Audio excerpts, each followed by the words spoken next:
Now that Zimbabwe has a new leadership in the form of President Emmerson Mnangagwa, after 37 long years of Robert Mugabe's rule, there is a lot of hope and optimism in the air.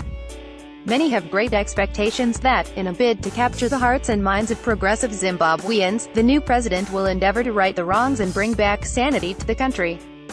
By Chipo Masara, Mugabe's leadership did not just mastermind the collapse of the economy. Under it, the environment took a beating that will take years to recover from.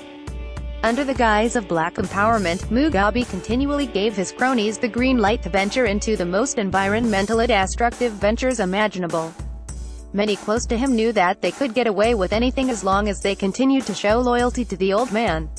And they did. The haphazardly executed land reform program in 2000 was to signal the death of Zimbabwe's environment as we had known it, as lawlessness was to reign supreme.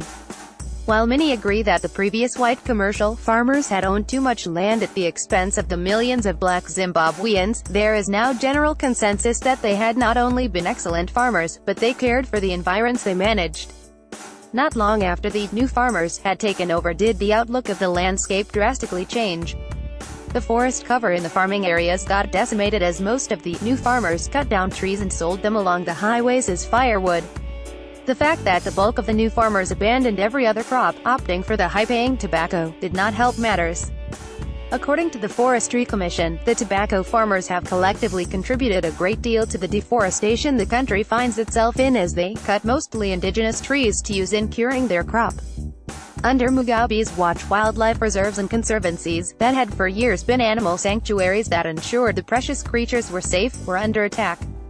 Save Valley Conservancy in the southeastern Lowveld is one such area that came under siege from Mugabe loyalists. Who can forget the massacre, at one go, of over 300 elephants at Hawaii National Park? While that was an ecological crime that shook the whole world, it did not appear to trouble Mugabe's government much. Many were convinced criminal elements in Mugabe's government had had a hand in the heinous crime. But before the nation could finish mourning the great loss did the government start to export, under controversial conditions, baby elephants to China. While conservationists have for years been expressing their disapproval at the manner in which Mugabe's government was abusing the environment, the concerns fell on deaf ears. Meanwhile, they continued harassing the conservationists and throwing around the tired, racist accusations where it involved white conservationists. Johnny Rodriguez of the Zimbabwe Conservation Task Force had to flee the country following threats on his life, as he had ceaselessly exposed the abuse of wildlife in the country by people close of Mugabe.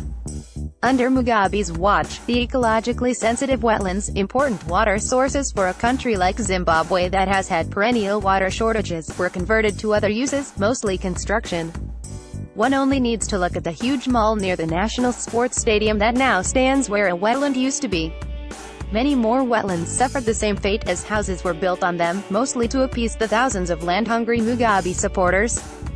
Chinese mining projects not only greatly decimated the country's mineral wealth,